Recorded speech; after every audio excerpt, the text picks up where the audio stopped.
अस्सलाम वालेकुम रहमतुल्लाह व बरकातहू। Welcome back to my YouTube channel. आज मैं अपने चैनल पर आप लोगों के साथ जो रेसिपी शेयर करने आई हूँ वो है कीमा करेला। और कीमा करेले की ये रेसिपी बहुत ही हिट होने वाली है, क्योंकि जब आप इसे बनाएंगे तो आपको पता लगेगा कि ये बहुत ही मज़ेदार बगैर कड़वाहट के ये करेला बन के तैयार होता है। और यकीन करें कि सब लोग इसको इतना पसंद करते हैं कि उंगलियां भी चाट जाते हैं।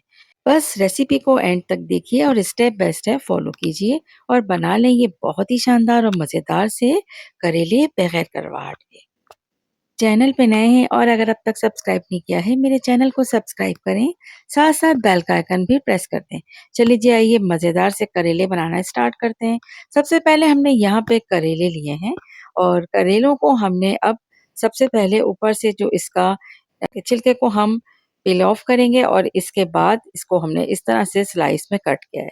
अभी हमने इसके बीज रिमूव नहीं किए हैं। इसमें हम ऐड कर लेंगे 1 टेबल स्पून हल्दी और 1 से डेढ़ टेबल स्पून भर के सॉल्ट। अच्छी तरह से करेलों को हाथों की मदद से हम मिक्स करेंगे। नमक और हल्दी करेलों को अच्छी तरह लगाने के बाद हम तकरीबन इसे 1 घंटे के लिए ऐसे ही छोड़ देंगे। अब जी जनाब, दूसरी चीज़ें आती हैं कीमा।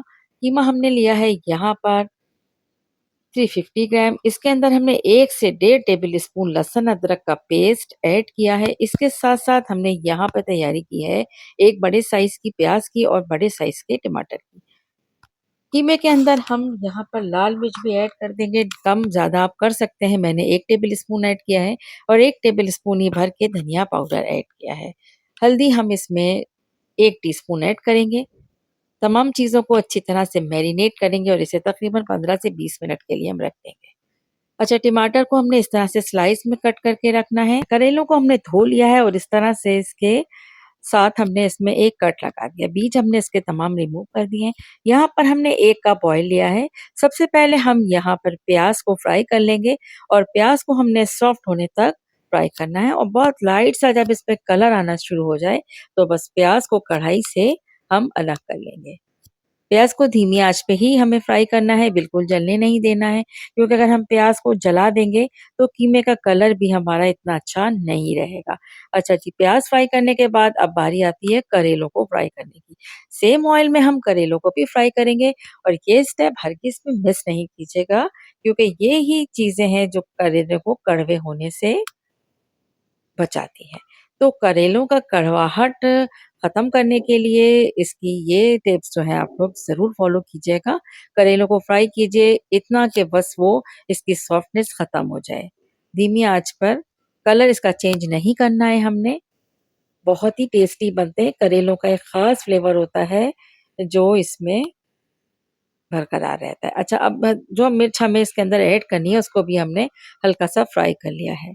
अब हम करेलों को कढ़ाई से सॉसपैन से हम अलग कर लेंगे, क्योंकि जितना हमें इसे फ्राई करना था वो यहाँ पे फ्राई हो चुका है।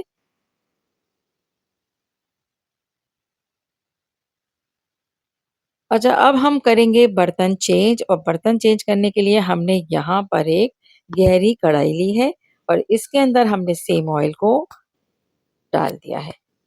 ऑयल अभी गरम है। अब हम इसमें ऐड करेंगे मैरिनेट हुआ हुआ कीमा। यकीन करें ये रेसिपी बहुत ही मज़े की बनती है। इस तरह से तो ज़रूर ट्राई कीजिएगा। कीमा आप लोग हाथ का बना हुआ भी ले सकते हैं। मैंने मशीन से ही कीमे को मोटे वाले मोल्ड के साथ इसमें कीमा निकाला है और इसको अब हम कुक करेंगे धीमी आँच पर। कीमे का कलर चेंज होने तक इसे हमने हर साइड से ही कुक करना है और स्पून की मदद से इसे मिक्स करते जाना है। कीमे को बस अच्छी तरह से हमने ऑयल में फ्राई करना है। इसके बाद इसमें हमने half tea spoon salt add किया है और अब हम यहाँ पर ऐड कर देंगे टमाटर के स्लाइस जो हमने कट करके रखे थे।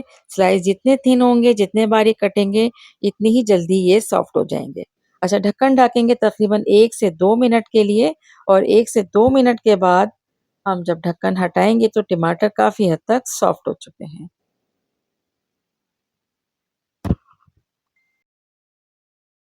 अब हम इसमें ऐड करेंगे करेले और वो प्याज जो हमें इसमें शामिल करनी थी। कीमे में हम लाल मिर्च मसाले स्पाइस पहले ही ऐड कर चुके थे। अब हम इसमें प्याज़ भी ऐड कर देंगे जो हमने फ्राई करके रखी थी और एक दफ़ा हम इसे दम पर रख देंगे। मतलब दम का मतलब है इसको बहुत धीमी आँच पर हमें कुक करना है। और किसी किस्म की पानी वगैरह मिलाने की हमें ज़रूरत नहीं पड़ती। अब हमने तकरीबन 5 मिनट के बाद इसे चेक किया है, तो जो टमाटर ने अपना पानी भी थोड़ा बहुत रिलीज़ किया है, अब हम तमाम चीज़ों को मिक्स कर लेंगे अच्छी तरह से। और कीमा इसी तरह भाप में ही गल के तैयार हो जाता है और इसका इस तरह से तैयार करने से तो इसका टेस्ट बहुत ही लाजवाब होता है। आप चाहें तो अगर आपको लगता है आप हाथ का कीमा इस्तेमाल कर रहे हैं, तो आप इसमें थोड़ा-सा पानी ऐड कर सकते हैं कीमे को सॉफ्ट करने के लिए। लेकिन मेरे पास मशीन का कीमा था, तो मैंने यहाँ पर पानी ऐड नहीं किया। अब ये देख सकते हैं कि ये अब करेले भी मज़ीद कुक हो चुके हैं और जो टमाटर का पानी था रिलीज़ हुआ, उसी में कीमा और करेले जो हैं अच्छी तरह से सॉफ्ट हो गए हैं। अच्छी तरह से मिक्स करेंगे। अब हम इसमें ऐड करेंगे एक ऐसी चीज़ जिससे इसका टेस्ट और ज़्यादा शानदार हो जाएगा। जी हाँ, हाफ कप गाढ़ा दही ऐड करेंगे और इसे मज़ीद हम थोड़ी देर के लिए दम पे रख देंगे। अच्छी तरह से इसे पहले मिक्स करेंगे। कीमा ऑलमोस्ट डन है लेकिन एक इसके अंदर एक हमें खटास चाहिए होती है और दही थोड़ा खट्टा हो तो बहुत बेहतर है, इससे इसका मज़ा और ज़्यादा अच्छा हो जाता है। धीमी आँच पर हम इसे रखेंगे तकरीबन 5 मिनट के लिए।